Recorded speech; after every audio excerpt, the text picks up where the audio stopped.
Parasha Meditation, Parasha Kedoshim. So we're in a special time, right, coming out of Pesach, and we've been so free, and we're so, yearning to stay that way and to be holy and to cleave to Hashem, to not have a barrier between us and Hashem. So in Parashat Kedoshim, we learn about how to become holy, right? You shall be holy because I'm holy. And what is the prerequisite for holiness? It is v'ahavta l're'echa kemocha. Love others like you as you love yourself. The holiness is not just about what we do outwardly. It's even more about how we feel in our heart, how we feel inwardly. An authentic holy person has learned to control his or her feelings and think holy thoughts about other people and feel compassion for every creature. So to be holy is to forgive, to let go of all resentments, big or small, that we may carry with us. And only then can we truly love one another. Like the Torah instructs us, Lo takum v'lo titol et b'nei amecha. You shall not take revenge and do not bear a grudge against the children of your people. V'ahavta l're'echa kemocha. Love your fellow as yourself. Ani Hashem. I am Hashem. And so, how do we do this? That's the work, and that's a big part of the work in Emunah healing as well. And so the first step is also, before we can forgive other people, we need to learn to forgive ourselves. Because it says, love your fellow as you love yourself. And so we need to love ourselves in order to love others. And a lot of, especially women, we always giving to others, thinking about others. And sometimes we forget ourselves. And then it comes out in unexpected ways, like this pent up misery of like not allowing oneself to receive and to enjoy and to not taking care of oneself. So we need to begin by learning to love ourselves. And otherwise, all our relationships, God forbid, will suffer. Many of the women that come to me for spiritual healing, they really suffer from having, like, not loving themselves. And they have a lot of guilt and shame, and they just can't forgive themselves. It's all my fault. It's all my fault. They don't feel they're good enough. They're not worthy of anything, certainly not of receiving anything.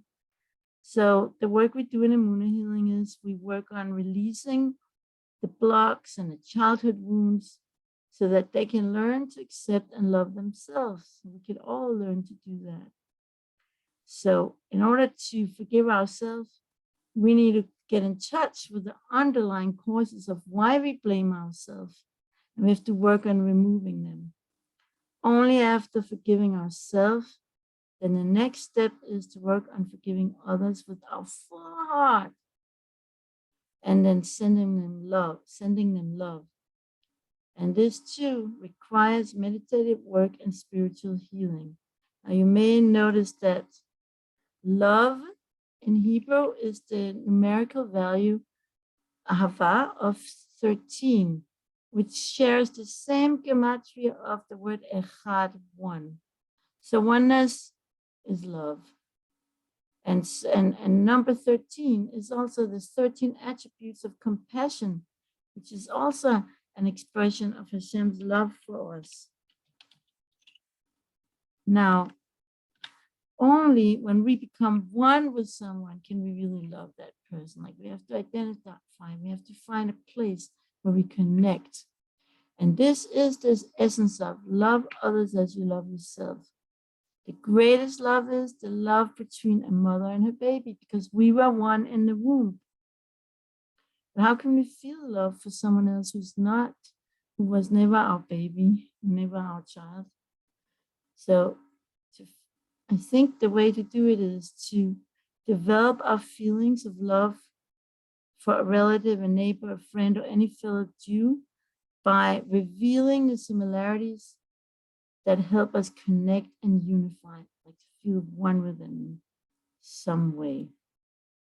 The body is a vessel for the soul. The soul is a vessel for the divine. Like every Jewish soul has a divine spark of light and love emanating directly from Hashem. This is the source and power of our love. That's really God's love, which is beyond realities, beyond boundaries, beyond nature.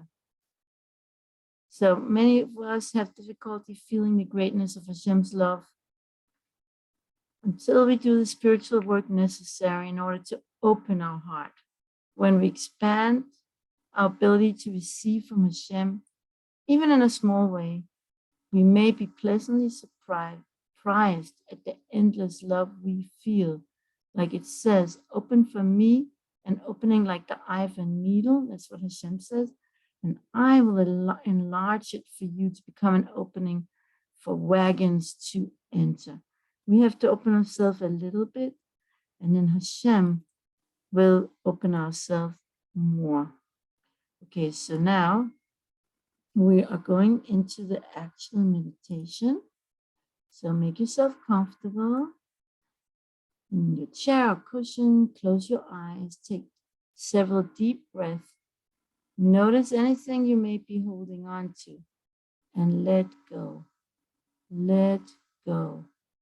Connect with the light of Hashem, which always comes down from above. Our body is continually filled with Hashem's light and with Hashem's love. Even when we don't see it or feel it, yet deep within, we intuitively know that we are filled with Hashem's light.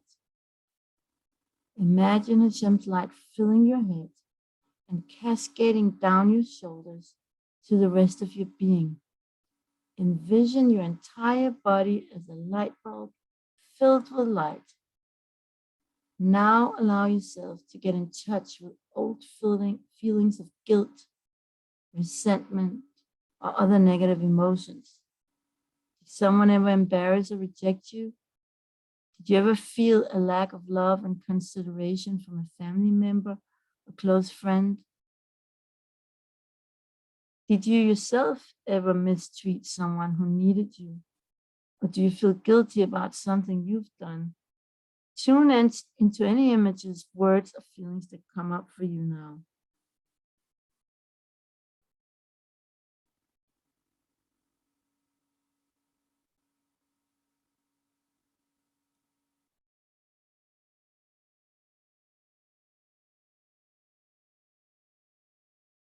Allow yourself to get in touch with any painful feelings that you may have repressed and swept under the rug. Visualize these feelings as dark clouds within you. Can you locate these dark clouds in your body? Are there any in your head, in your throat, or perhaps in your heart region?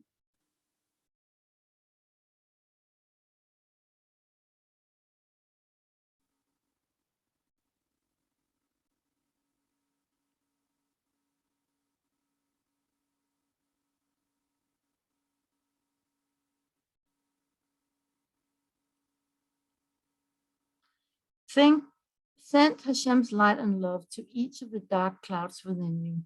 Keep breathing into them one by one until you feel them evaporate or burst. Think about a person that you feel badly about for whatever reason. Visualize your bad feelings, resentments, grudges as dark clouds within you, or within the other person, or on an imaginary string connecting the two of you.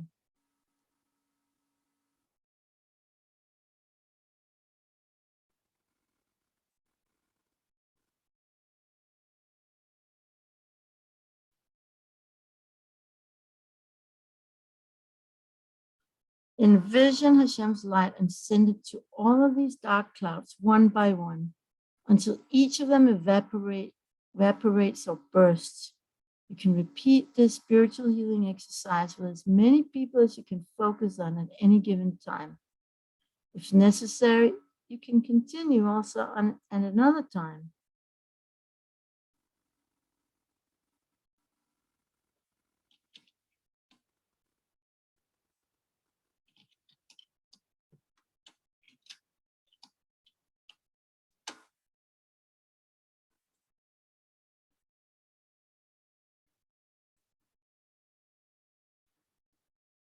Now send Hashem's light and love to the person toward whom you had resentment.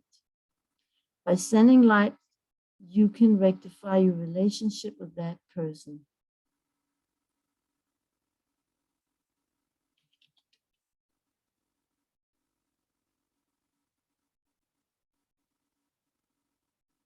You may also send light to any person close to you.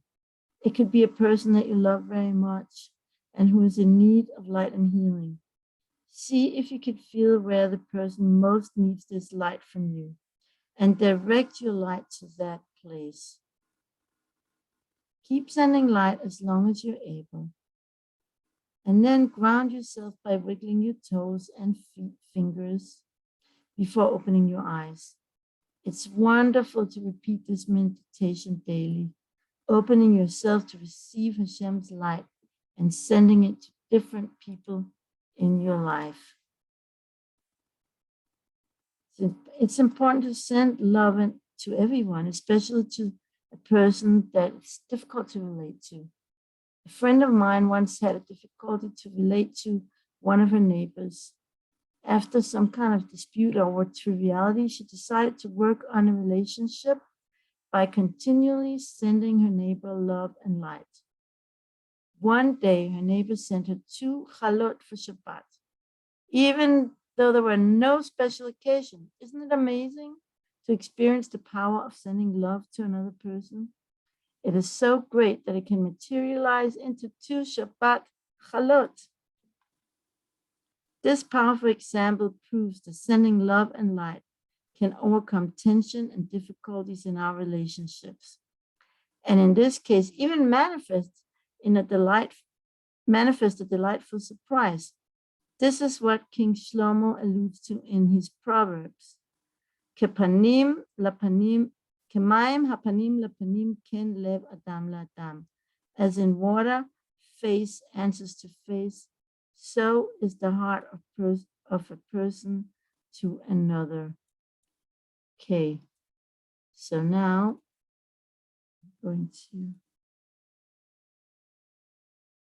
okay.